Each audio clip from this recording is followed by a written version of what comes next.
출판 일주일 만에 현재 각종 서고에서 건강 관련 판매 1위, 베스트셀러를 달리고 있는 책 환자혁명의 저자 조한경 원장님을 모시고 오늘 아이를 바꾸는 시간을 진행해 보려고 합니다.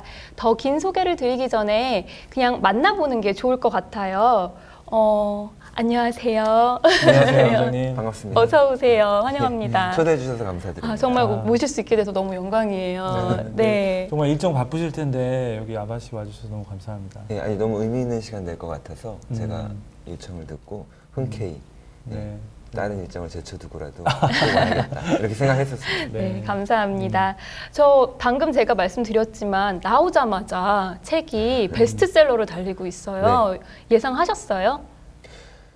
아니 큰 기대를 가지고 제가 책을 써내려가긴 했지만 지금처럼 이렇게 빠르게 반응이 좋아서 베스트셀러 건강 분야 베스트셀러 1위가 될 거라고 사실은 생각 못했어요.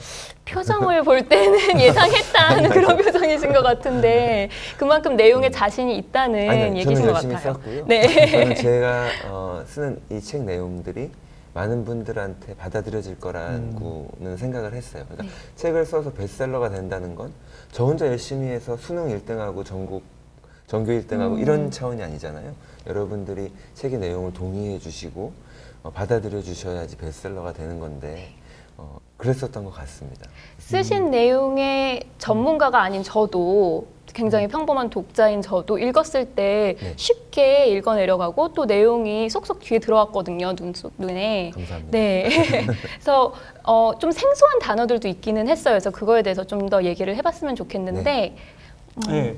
원장님께서 이 책을 쓰게 된 이유가 기능의학을 일반인들이 접하기 위해서라고도 말씀해 맞습니다. 주셨는데 기능의학이 뭔지 이거에 대해서 좀 소개를 해주시겠어요? 어떤 환자가 우울감이 있어요. 밤에 불면증이 있고 매사에 이렇게 의욕이 없고 성욕도 전혀 없고 이분의 진단이 뭐죠? 우울증? 우울증이죠. 네, 누가 봐도 딱 네. 우울증. 병원에 가서도 우울증. 그러면 의사가 어떻게 하죠? 우울증 문제 약을 없죠. 처방하죠. 항우울제가 있으니까 네. 약을 드시면 되는 거예요. 하지만 이 우울증이라는 진단명에는 이분이 왜 그렇게 됐는지 아까 성욕이 전혀 없고 불면증이고 의욕이 없고 자살 충동이 있고 이분들이 이런 증상을 나타내는 이유를 설명하지 않아요. 하지만 그 증상들을 보고 난 다음에 우울증이라고 진단을 내린 후에 그 모든 증상들의 원인이 우울증이라고 얘기를 하고 있는 거예요. 하지만 실제로 우울증이 될 수 있는 원인들은 뭐가 있을까요? 어렸을 때 트라우마가 있을 수도 있고 아니면 뭐 역류성 식도염이 너무 심해서 위산 억제제를 오래 먹었더니 비타민 B12가 결핍이 돼서 우울증이 있을 수도 있고 햇빛을 보는 게 너무 싫어서 꽁꽁 감싸고 다녔더니 비타민 D 결핍이 우울증을 일으킨단 말이에요. 아니면 생선을 너무 좋아해서 맨날 횟집 가서 회를 많이 먹었더니 수은 중독이 돼서 우울증이 생길 수도 있고 그럴 수도 있겠네요. 반대로 생선을 너무 싫어해서 오메가3가 결핍이 돼도 우울증이 있을 수 있거든요. 이런 다양한 원인들이 있는데 그것들을 다 제쳐두고 증상들을 보고 난 후에 우울증이다. 그래서 우울증 약을 먹으면 된다. 그렇게 했더니 실질적으로 많은 병들이 치료가 안 되는 거예요. 당뇨, 고혈압, 뭐 치매, 뭐 예를 들어서 치매 환자다. 그러면 치매라는 병명을 얻었지만 그 사람이 왜 치매가 됐는지 우린 몰라요.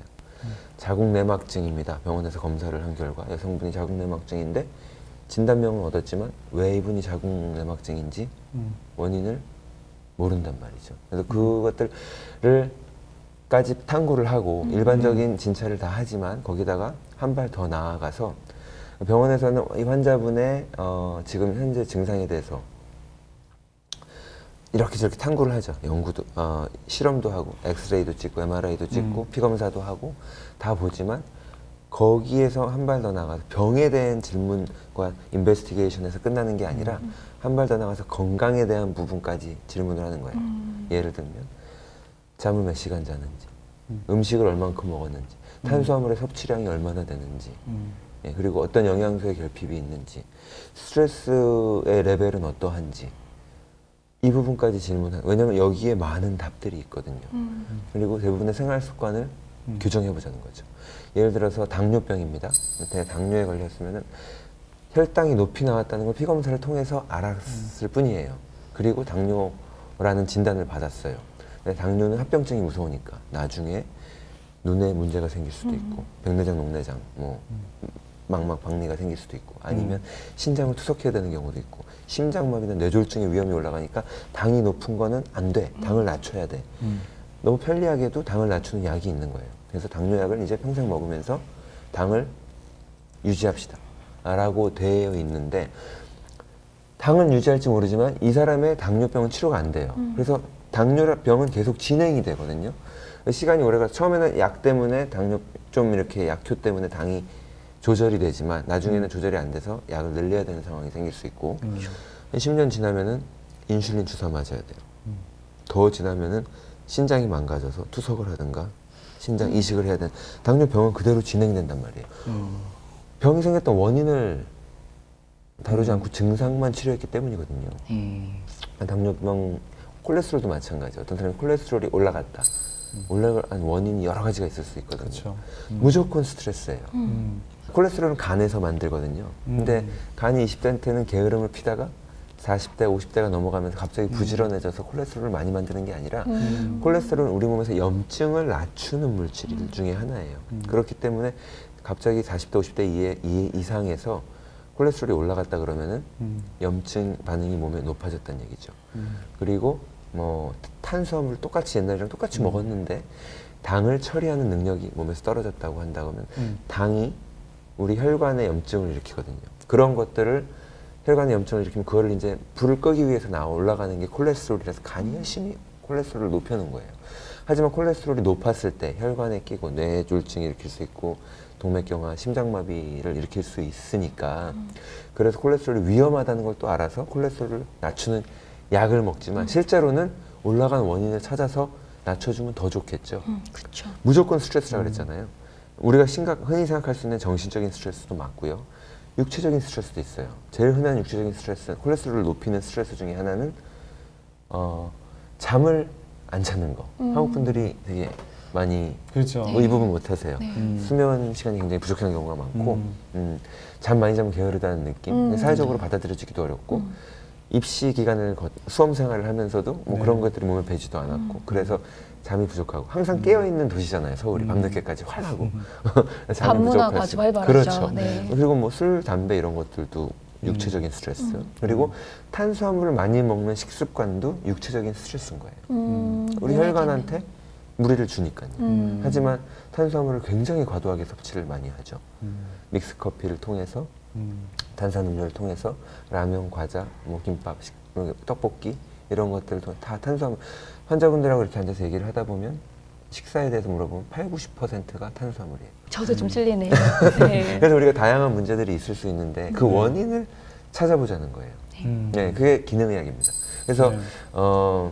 예를 들어서 미국에는 기능의학회, 통합의학회 아니면 항노화학회 이렇게 같은 맥락의 진단의학이 아닌 원인의학 그리고 원인 치료를 해야 한다고 하는 이제 학회가 굉장히 많고요. 거기에 소속된 의사 선생님들도 한 4만 명, 5만 명 정도 돼요. 그리고 존스 홉킨스, 하버드, 예일 이런 주류 의과 대학에서도 기능의학 교과 과정이 있어요. 네, 그래서 요즘 새롭지만 또 이렇게 빠른 속도로 뜨고 있는 저는 환자들을 먼저 생각하는 미래의 의학이라고 생각을 하고요. 네. 그거를 국내에서 이제 기능의학, 젊은 기능의학 선생님들 40대, 50대 초반 선생님들이 되게 고군분투하세요. 네, 그래서 그분들한테 또 힘을 실어드리고 싶고 네. 기능의학이 좀 이렇게 보편화됐을 때 환자분들한테도 큰 도움이 될 것 같아서 그래서 그거를 저는 홍보하고 싶어서 책도 쓰고 네, 네. 이렇게 방송에 나오게 되었습니다. 원인을 찾자는 그가 굉장히 너무 핵심 상식적인 포인트인 것 같아요. 말이에요. 네, 너무 상식적이라서 현대 의학이 당연히 그러고 있지 않을까 했어요. 네. 그래서 보통 스트레스성입니다, 뭐 유전입니다. 그러면 아 진짜 방법이 없구나. 그래 내 삶은 그냥 이런 거구나. 이렇게만 하고 좀 그냥 의사분들이 시키는 대로 살았던 것 같은데. 그렇죠. 그게 핵심이에요. 네. 보통 원인을 찾고 그것을 통해서 나의 질병을 내가 고치려고 한다 그러면 내 역할이 엄청 많아지는 거예요. 그렇네요. 기존에는 모든 질병은 병원에서 의사한테 맡겨서 알아서 해결하는 식이었는데 기능의학적인 접근을 내가 선택했다 환자로서 그러고 한다면 내가 잠자는 시간, 먹을 거, 밥 먹는 시간부터 해서 스트레스 관리부터 해서 모든 것들을 내가 해야 될 부분이 더 많아지는 거죠. 너무 바빠서 나는 그런 거 내가 못 챙기겠고 그냥 알약 하나가 편한데 그냥 그게 좋은데 라면은 그걸 선택하실 수도 있는 거고 하지만 내 건강에서 근본적으로 내가 원인부터 고쳐야 되겠다라고 한다 그러면 내가 내 병을 돌보겠다라는 생각이 들면 기능의학 하시는 선생님들 통해서 거기서 검사도 하시고 정확한 내 상태를 알아서 네. 조언을 받으면서 내가 내 병을 고쳐갈 수도 있는 거죠. 네. 현 의료 시스템의 소비자들에게 책임감이 좀 넘어간 느낌이 있네요. 그런 거죠. 네. 왜냐하면 내 병은 내가 고쳐야죠. 그쵸. 저도 참 원장님 책 내용 중에서 너무 좋았던 게 절친한테도 내 차를 갖다가 빌려주는데 좀 망설일 때도 있는데 어떻게 보면은 내 가장 소중한 건강을 그냥 남 의사라는 그 호칭을 가지고 있는 분이라고 해서 맡긴다는 거죠. 네. 내가 그거를 관리를 하는 것이 아니라 그래서 참 그 예가 저는 참 좋았어요. 이런 거죠. 재정적으로 내가 파산에 이르렀어요. 음. 그러면 이제 재정 전문가를 찾아가요. 의사죠. 의사한테 가서 모든 걸 설명하고 맡겨요. 비싼 돈까지 주고 나를 다시 회생시켜 주세요. 그리고 집에 돌아와서 그 다음이 중요해요. 돌아와서 내가 왜 이게 재정이 곤란한 상황이 됐을까? 내가 무슨 방만한 경영을 했나? 소비 지출이 너무 과했나? 나에 대한 반성이 하나도 없이 그 재정 전문가가 알아서 해줄 거니까. 나는 원래 내가 이 방탕한 생활을 하다가 재정적인 파탄에 이를 정도로 살아왔던 생활 습관을 그대로 유지한다면 이 사람의 재정 상황이 나아질 수 있을까요? 없을까요? 거의 불가능하겠죠. 거의 불가능하겠죠. 네. 똑같은 거예요. 근데 하지만 우리가 병에 대한 접근을 그런 식으로 하는 경우가 많은 거예요. 돈은 함부로 남한테 맡기면 안 된다는 걸 알면서 내 건강은 너무나도 쉽게 맡긴다는 거죠. 그러고 있지 않나 싶어요. 네. 네. 권위를 너무 믿기 때문인 거고 맞아요. 또 전문적인 분야라는 걸 이제 인정하기 때문인 건데 하지만 불신을 가지라는 거 아니에요. 제 메시지는 책도 그렇고 저는 혹시 어떤 기자분이 이런 질문 저한테 하셨어요. 의료계에 대한 불신을 조장하는 거 아니냐 그런 비판도 있는데 어떻게 생각하냐. 저는 어불성설이다. 그러니까 의료계에 대한 불신을 제가 환자분들이 다른 치료 방법도 있다는 걸 알려주는 것이 그게 어떻게 의료계에 대한 불신을 조장하는 게 되냐는 거죠. 그리고 사실 의료계가 너무 잘하고 있는데 책 하나로 의료계에 대한 불신을 조장할 수가 없죠. 사실은 원래 불신이 있어요. 의료계만 음모론 모르고 뭐 이런 것도 있고. 있는 건지 네. 모르는 척하는 걸 수 있지만 그 불신을 근데 다시 바꿀 수 있는 것도 의료계잖아요. 그리고 그거를 하고 있는 선생님들이 계시다는 거예요. 그래서 기능의학 학회가 아까 그만큼 이제 빠른 속도로 발전하고 있는 거고요. 정치인들이 욕을 먹으면 정치인들 탓이잖아요. 의료계가 사실 욕을 먹는다고 하면 의료계의 잘못일 가능성이 크거든요. 근데 한 가지 패러다임, 모든 것을 간단하게 약으로 해결하려고만 했었고 그거에 대해서 질문하지 않았던 의사 선생님들이 지금은 환자 보는 게 옛날처럼 쉽지 않거든요. 환자분들 자체가 질문이 많아졌고요. 약 먹으려도 말을 안 듣는 경우가 있고요. 그렇죠. 그러면 이제 이런 책을 써서 의료 불신을 조장했다고 저를 탓할 수 있겠지만 저는 그렇다고 생각하지 않아요. 그거 아니고 원래 사람들이 눈치채는 거예요. 이게 그렇게 쉽지 않다는 거. 말처럼 쉬운 게 아니라는 거. 그래서 더 좋은 의료 그리고 더 좋은 방향으로 나아가는 거죠. 그럼 환자가 자기의 질병에 대해서 더 많은 관심을 가져야 된다 그랬잖아요. 근데 그거에 대해서 못마땅해 하는 의사 선생님이 있을 리는 없죠. 만약에 있다 그러면 뭔가 잘못된 거죠. 그렇죠. 네. 그 독자들에게 네. 건강 생활을 위해서 반드시 해주고 싶은 뭐 메시지가 네. 있으시다면 또 네. 추가 메시지가 혹시 있으실까요? 바로 이거예요. 지금까지 말씀드렸던 건데 제가 17년 동안 환자를 보면서 내린 결론은 좋은 치료일수록 환자분의 이렇게 능동적인 참여가 되게 절실하다는 거예요. 예. 아무리 훌륭한 치료법을 제시해도 환자가 실천하지 않으면 변화는 일어나지 않거든요. 그러니까 만성 질환을 특히 응급 상황에서는 의사의 순간적인 판단력이 중요하죠. 응급실에서 실려와서 그런 경우가 아니라 내가 당뇨, 고혈압, 뭐 고지혈 콜레스테롤 높다 이런 진단을 받았는데 그게 지금 급하게 병원에서 응급 조치로 치료할 수 있는 병은 아니잖아요. 그러면 내가 내 병에 대해서 더 관심을 가져야 되는. 그래서 환자분들이 그냥 관중석에 구경꾼으로 남아 있으면 안 돼요. 필드의 플레이어가 돼가지고 능동적으로 내 병을 관리해야 되는 거죠. 그래야만 더 수동적인 존재로 남아 있지 않아야지 치료 결과가 좋다는 거예요. 그래서 환자분들한테는 저는 그 말을 꼭 해주고 싶었어요.